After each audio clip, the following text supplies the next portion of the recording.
bom estar aqui de novo com vocês. Mais essa oportunidade em nome de Jesus, nesse culto de jovens. Queria te convidar a abrir tua Bíblia. Glória a Deus.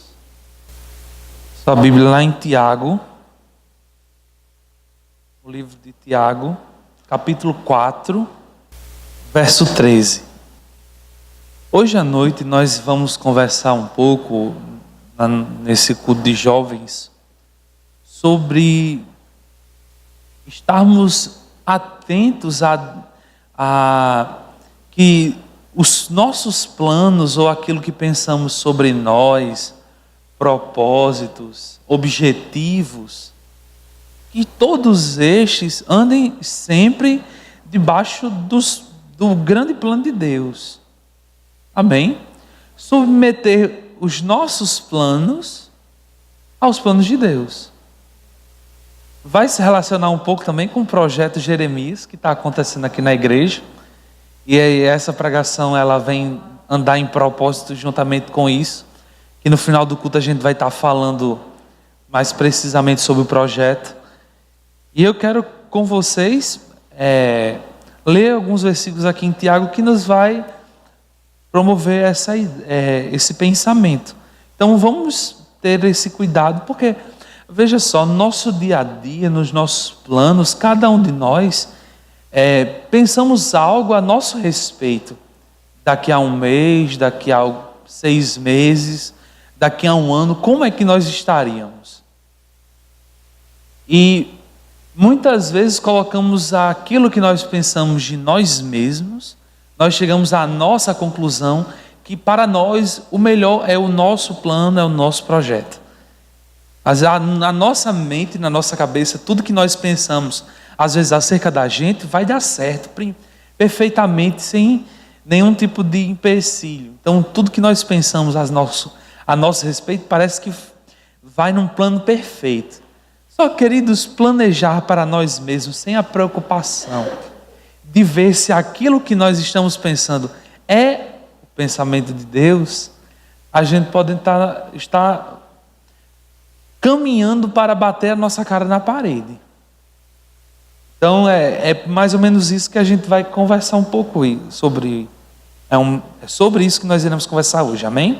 Então Tiago capítulo 4, a partir do verso 13, diz assim: agora prestai atenção vós que aclamais. Hoje ou amanhã iremos a tal cidade. Lá nos estabeleceremos por um ano, negociaremos e obteremos grande lucro. Estou lendo na versão King James. Olha só que interessante, né? Olha, hoje e amanhã eu vou fazer isso e aquilo. Veja como é um plano perfeito, né? Vou a tal cidade, vou estabelecer um tipo de comércio e aquilo ali vai ser a minha fonte de lucro, de riqueza, ou aquilo que vai estar suprindo a minha mesa, as minhas necessidades. Não é um pensamento bom? Né? Eu acredito que é um pensamento muito bom, muito positivo para a pessoa. Verso 14. Contudo, vós não tendes o poder de saber o que acontecerá no dia de amanhã. Poxa, do que adianta a gente fazer planos pensando em nós mesmos, pensando naquilo que achamos que vai dar certo, mas se não temos a dimensão ou o poder de saber o que pode acontecer amanhã. Alguém pode saber o que pode acontecer amanhã? Não. Mas se a gente se associar a Deus, Deus sabe o que pode acontecer amanhã. Amém? Deus sabe o que pode acontecer amanhã. Então, o que é a nossa vida? Sois simplesmente como a neblina que aparece por algum tempo e logo se dissipa. Em vez disso, deveis afirmar: se o Senhor quiser, viveremos e faremos isto ou aquilo. Então existe um comportamento diferente.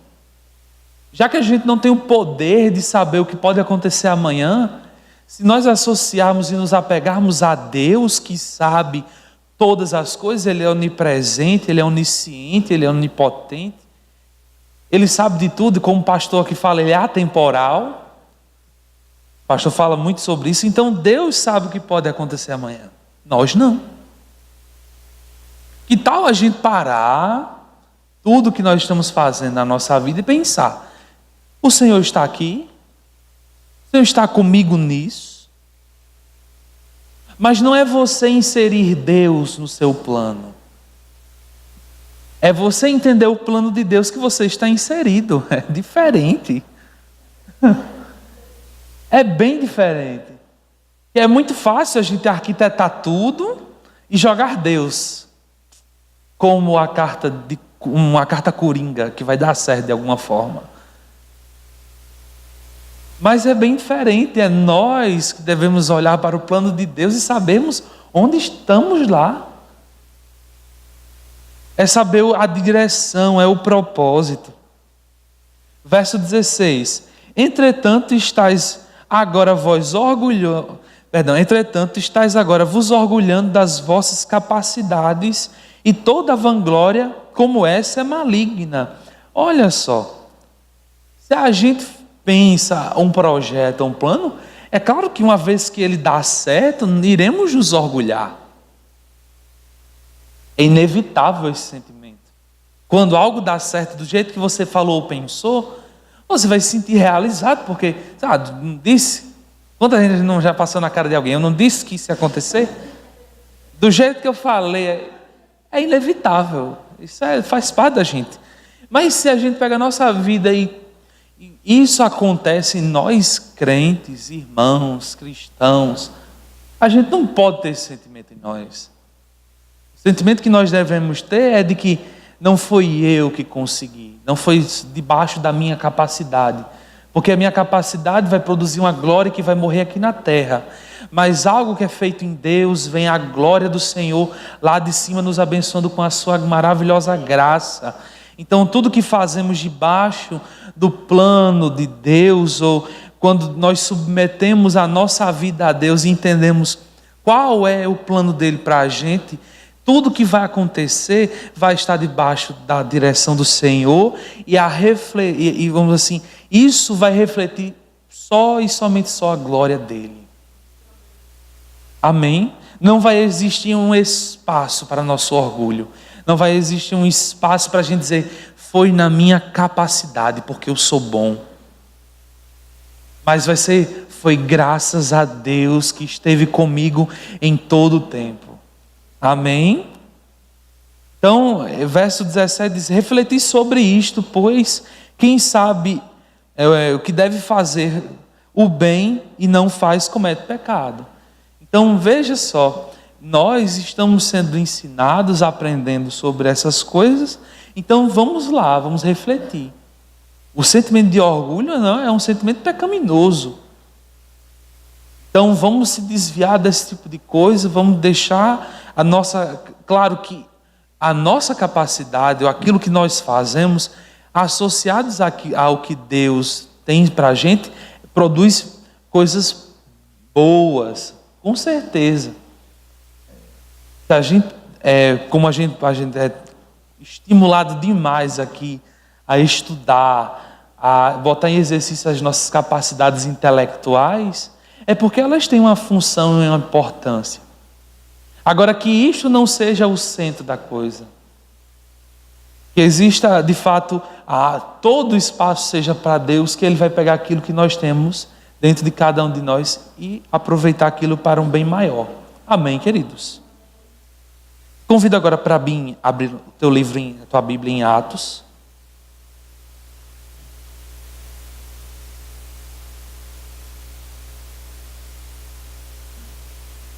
Estão comigo?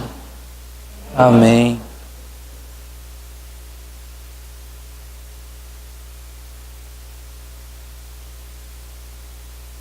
Atos capítulo de número 16.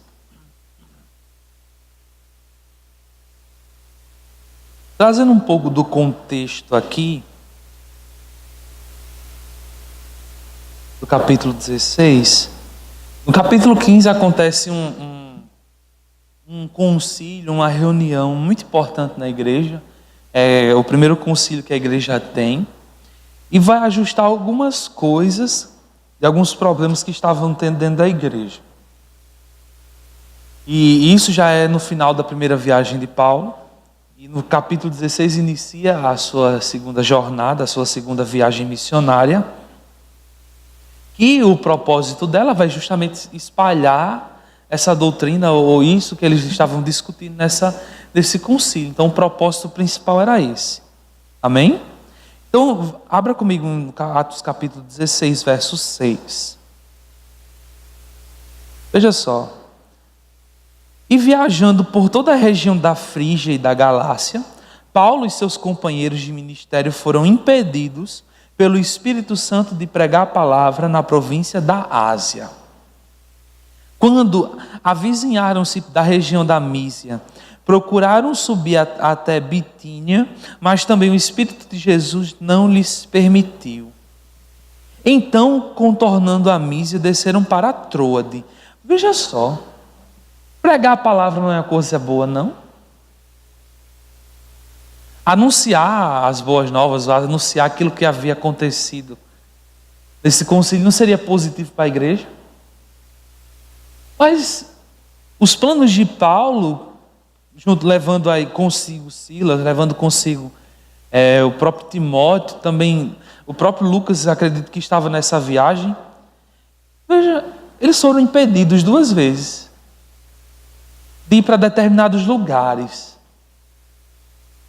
Às vezes acontecem coisas na nossa vida. Comigo, posso dizer um exemplo. Em 2016 eu estava com um propósito no meu coração. E quando eu, debaixo desse propósito, que eu pensei para mim, comecei a tentar realizá-lo, só deu erro.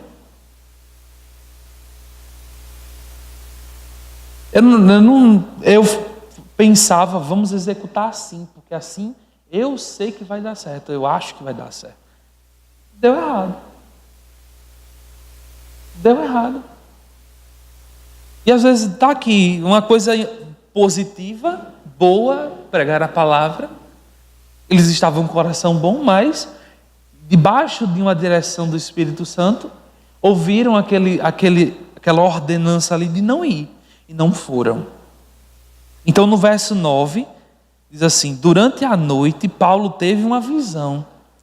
Nela um homem da Macedônia em pé rogava-lhe: passa a Macedônia e ajuda-nos. Imediatamente após ter recebido a visão, preparamo-nos para partir rumo à Macedônia, concluindo que Deus nos havia chamado para pregar o evangelho aos macedônios. Olha só. Entender aquilo que Deus quer. Deus não quer que você vá por um caminho, Ele vai te mostrar os sinais. Lembra o que a gente acabou de ler em Tiago? Nós não temos o poder de saber o que pode acontecer amanhã. Deus pode. Deus sabia, havia um plano principal, havia um objetivo que Deus queria alcançar. É a pregação em Macedônia. Não na Ásia. E nem na região da Mísia, mas na Macedônia. Vamos ver o porquê isso vai acontecer. Acontece 4 coisas muito interessantes até o final, basicamente, dessa jornada de Paulo. A primeira é que ele vai pregar, uma mulher chamada Lídia vai se converter. A segunda é que Paulo vai expulsar um demônio de uma jovem que estava lá perseguindo o caminho dele. A terceira é que ele vai junto com Silas para a prisão. E na meia-noite, lá orando com muito fervor, as prisões, acontece um terremoto de repente, aquelas prisões se abrem e há um momento da conversão do carcereiro. Veja o que Deus fez. A mudança de rota que foi pensada por Deus para alcançar algo na Macedônia. Vamos ler alguma dessas histórias que eu gosto.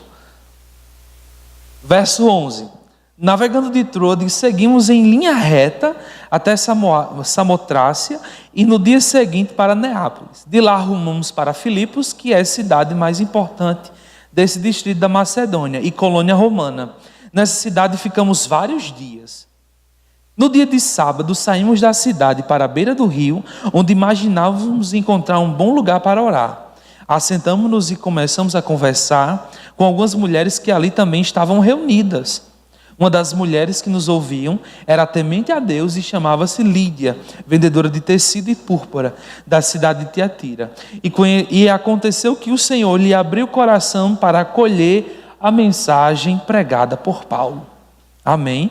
Depois de batizada, bem como os de sua casa, ela nos convidou rogando: se julgais que eu sou crente no Senhor, entrai e permanecer na minha casa, e assim vos convenceu. Se você der uma parada nessa leitura e abrir em Filipenses capítulo 4, a partir do verso 10, Paulo tira uns versículos para agradecer a essa região de Filipos, a essa igreja que ofertou no ministério, ofertou na viagem dele. E ele fala, não foi nenhuma nem duas.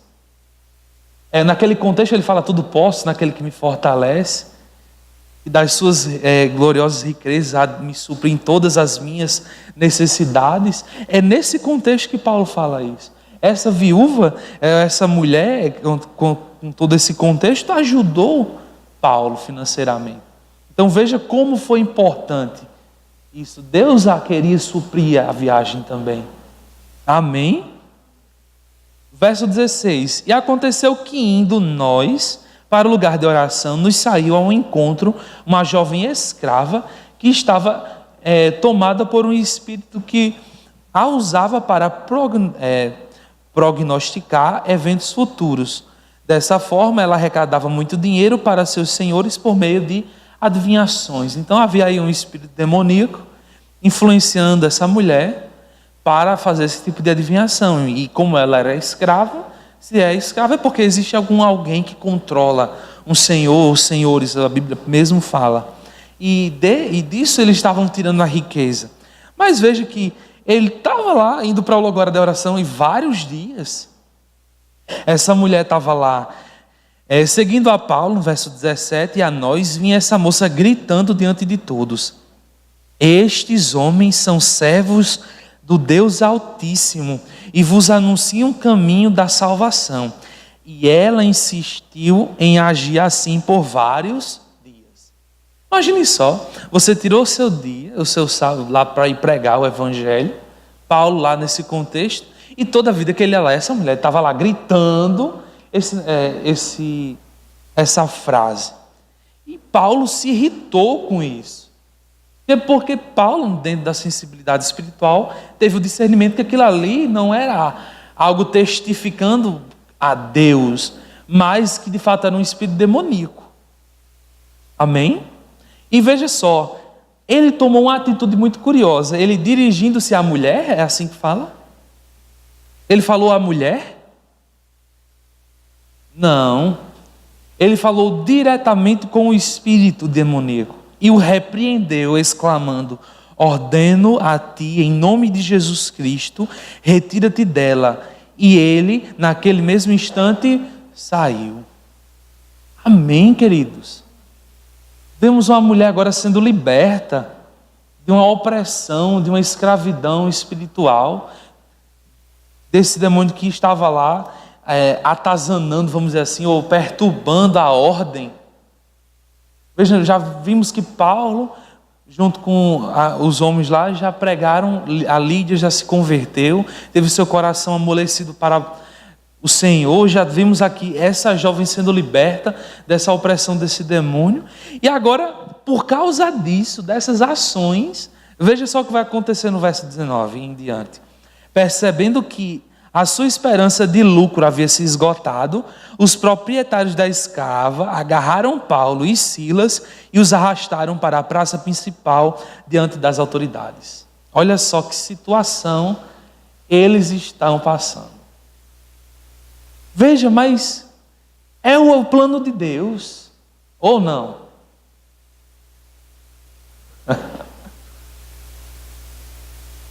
É o plano de Deus, queridos. Está lá sendo preso. Verso 20: e apresentando aos magistrados locais, os acusaram afirmando: estes homens, sendo judeus, perturbam a nossa cidade. Mas vamos lá, quem estava perturbando quem? Eles estavam indo lá pregar a mensagem, lá naquele lugar de oração. Era a mulher que estava gritando no meio da rua, ela era que estava perturbando a ordem. O cara ainda mentiu, teve a coragem de mentir, né?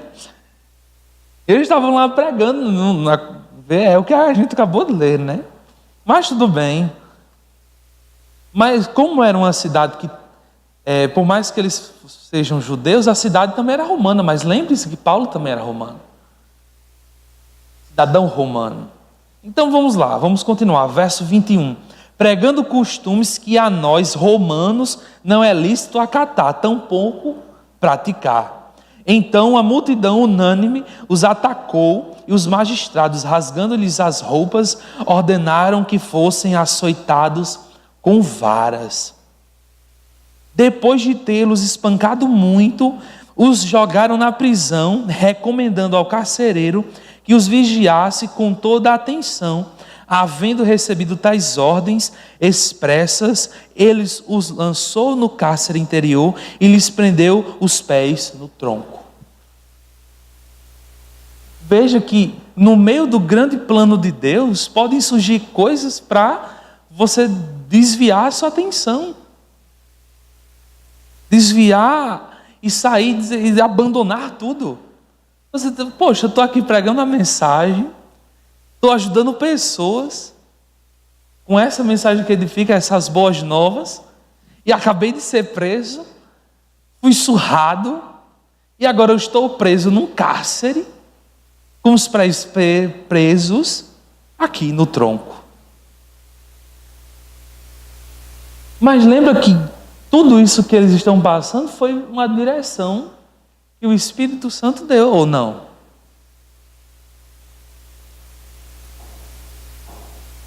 E aí? Nem tudo, queridos, que nós pensamos, no nosso plano, ou plano de Deus. Nosso plano ele é 100% perfeito. O plano de Deus, será que vai ser? Veja que quando começamos a conversar, pensamos que nosso plano ele é sempre perfeitinho, acontece tudo bom. Mas não sabemos o que pode acontecer depois. E no plano de Deus, será que a vontade de Deus era só que eles passassem por esse momento de dor e perseguição? Eu estou planejando que Paulo e Silas passem uma noite naquela prisão, sendo sofrendo. Perseguição, ela é bíblica. O sofrimento, às vezes, nessas situações também pode acontecer. Mas e o plano maior não está acontecendo? A vontade de Deus não está acontecendo? Pessoas sendo salvas, libertas. Não é? Mas veja só o que vai acontecer. Verso 25. Por volta da meia-noite, Paulo e Silas estavam... O quê, queridos? Eles estavam ali, mas eles tinham uma consciência de que aquilo ali não era o limite, não era o último nível, eles não iam parar ali e morrer. E se fosse, eles não iam terminar a vida deles murmurando, porque eles tinham, eles agiram debaixo, não da direção deles, do plano que eles fizeram de viagem, mas do plano que o Espírito deu a eles, aí a Macedônia. Amém? E eles estavam lá orando e entoando hinos de louvor a Deus, enquanto os demais presos os ouviam. Como é? Eles estavam viajando para a Ásia. Deus desviou o caminho deles, ajudou algumas pessoas e estava lá, presos. Imagine só os presos. Estava lá naquela tranquilidade. Do nada, a cantoria, o louvor. A fé vem pelo ouvir ou não. A pregação, ela é feita e as pessoas ouvem. Eu tenho certeza que esse louvor surtiu o efeito. Não só em as prisões se abrirem, mas os corações daqueles presos ouvindo essas músicas. Que momento da vida desses homens eles podem parar para ouvir música assim? Deus proporcionou um momento como esse aos presos. Amém? Então, de repente, no verso 26, aconteceu um terremoto tão violento que os alicerces da prisão foram abalados. No mesmo momento, todas as portas se abriram e as correntes que prendiam a todos se soltaram. Eu acho isso, como o pastor fala, magnífico, impressionante. É impressionante, queridos. Os alicerces de uma prisão se abalarem e todas as correntes de todos se soltarem. O carcereiro despertou do sono e, vendo abertas as portas do cárcere, desembaiou sua espada a fim de se matar, pois concluíra que os presos todos houvessem escapado. No entanto, Paulo gritou: não te faça isso, eis que estamos todos aqui. A lógica é, se as portas se abriram, se as correntes dos meus pés caíram, a lógica é eu pegar o beco, eu ir embora. E, de toda forma, se isso tivesse acontecido, a lógica é que o carcereiro com certeza seria morto, porque os caras não iam acreditar que um terremoto abalou tudo e também, junto com isso, todas as correntes se abriram. Não é? Então, o carcereiro, verso 29, pediu a luz, correu para dentro e, trêmulo, atirou-se aos pés de Paulo e Silas. Em seguida, conduzindo-os para fora, rogou-lhes: Senhor, o que preciso fazer para ser salvo? Olha que pergunta. Então, prontamente eles afirmaram: crê no Senhor Jesus, e assim serás salvo tu e os de tua casa. Glória a Deus. E lhe ministraram a palavra de Deus, bem como a todos de sua casa. Naquela mesma hora da noite, tomando-os consigo, lavou-lhes as feridas, os ferimentos, e logo foi batizado, ele e todas as pessoas de sua casa. Então insistiu para que subissem à sua casa, onde lhes preparou uma mesa farta e, com todos os seus, expressava grande júbilo por haverem crido em Deus. Olha só que coisa linda. Deus alcançou Lídia, foi alcançada aquela jovem que estava sendo possessa. Um testemunho grandioso dessa prisão sendo abalada, tudo sendo aberto, todos os presos ficaram lá. A conversão do carcereiro. Amém? E no verso 35 diz: logo que amanheceu, os magistrados mandaram oficiais de justiça ao carcereiro com a seguinte ordem: põe aqueles homens em liberdade. Amém? Então o carcereiro informou a Paulo, os magistrados despacharam a ordens para que sejais soltos. No entanto, Paulo lhes afirmou: sendo nós, cidadãos romanos, açoitaram-nos diante do povo sem processo condenatório formal e nos atirando do cárcere. Agora, porém, querem que saiamos sem que ninguém nos veja, de modo algum. Que eles venham e pessoalmente nos proclame livres da condenação. E os soldados levaram essas reivindicações aos magistrados, os quais, ao saber que Paulo e Silas eram romanos, ficaram, o que, queridos? Apavorados. Em nenhum momento eles pararam para perguntar nada a Paulo. Só pegaram eles, dois, e sentaram a vara em cima dos bichinhos. Então, foram ter com eles e lhes suplicaram desculpas, conduzindo-os para fora da prisão, rogaram para que se retirassem da cidade. Assim que deixaram a prisão, foram à casa de Lídia, onde se encontraram com os irmãos e os encorajaram. Depois seguiram viagem. Olha só que coisa mais interessante aconteceu aqui. Agir debaixo do plano de Deus. Não colocar aquilo que nós pensamos ou os nossos planos. Paulo tinha uma rota, ou não tinha? Ele saiu com a rota pronta. Mas o objetivo de Deus era alcançar todas essas pessoas. O testemunho para ser propagado a todas essas pessoas. Amém? Glória a Deus. Eu queria convidar você a abrir no livro de João, capítulo 6. Aleluia.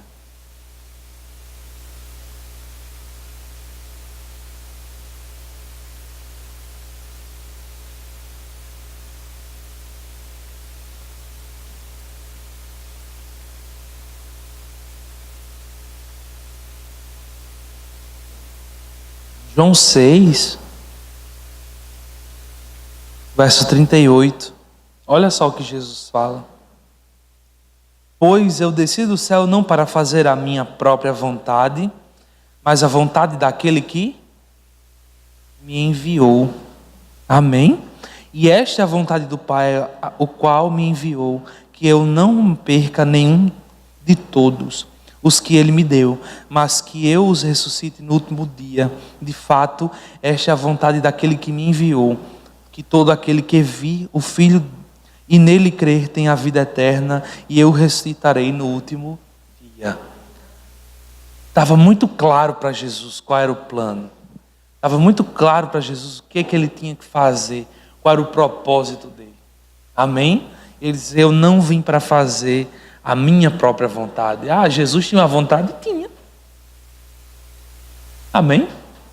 Mas ele sabia que havia algo maior, um plano maior, e obedeceu. Amém? Em Salmos 18,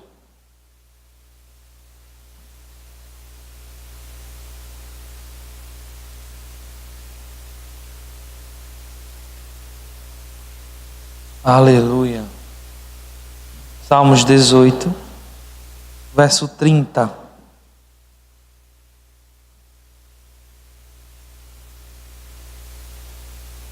Este é o Deus cujo caminho é perfeito.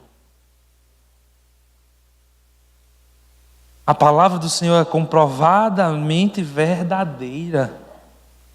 Deus é um escudo para todos aqueles que nele buscam abrigo. Veja, o caminho de Deus é perfeito. A palavra de Deus é verdadeira. Não adianta a gente seguir o que nós pensamos para nós mesmos. Porque o nosso caminho, se não tiver com Deus, não é perfeito. Não é. O que nós pensamos pode dar errado. E o que nós iremos fazer? Mas se andarmos debaixo do caminho de Deus, o caminho de Deus é perfeito. A palavra de Deus é verdadeira, comprovadamente verdadeira. Amém? E em Jó 42, verso 2, Jó verso 1 diz assim, então Jó abre seu coração diante de Deus e declara, sei que podes realizar tudo quanto desejares, absolutamente nenhuma das tuas ideias e vontades serão frustradas. Nada que Deus pensa vai ser frustrado, amém? Deus sabe, Deus conhece. Amém, queridos? Então, que essa mensagem de que os nossos planos estejam sempre debaixo da submissão ou estejam submissos ao plano de Deus é para a nossa própria saúde. É para o nosso melhor. Amém? Deus pensou assim e é o melhor que a gente tem que fazer. Amém? Vamos orar. Pai querido, te damos graças por essa palavra, Senhor. Que eu sei, Senhor, que surte um efeito, Pai, porque ela não volta para ti vazia, Senhor. Obrigado por esse momento, por esse culto, por mais uma reunião aqui nessa igreja, Pai. Essa reunião de jovens que é uma bênção. Obrigado por cada um dos nossos corações que foram transformados por essa palavra. Que essa palavra traz renovação para a nossa mente, que traz renovação para a nossa vida. Ela é verdadeira, ela é pura. Obrigado por cada um de nós entendendo que não de nós mesmos iremos alcançar as coisas, mas que o Senhor vai realizar por meio dos seus planos, Pai. Que tenhamos sabedoria e discernimento para sermos guiados pelo Teu Santo Espírito, que é uma das tarefas bem complicadas para nós seres humanos, mas que se estivermos atentos, saberemos agir de acordo com a Tua palavra, Pai. Obrigado, Senhor, pelos nossos corações sendo transformados dia após dia pela Tua palavra, Pai. Obrigado por essa noite, por essa oportunidade, em nome de Jesus. Amém. Essa foi uma produção do Ministério Internacional Defesa da Fé, um ministério comprometido em amar as pessoas, abraçar a verdade e glorificar a Deus. Para saber mais sobre o que fazemos, acesse defesadafé.org.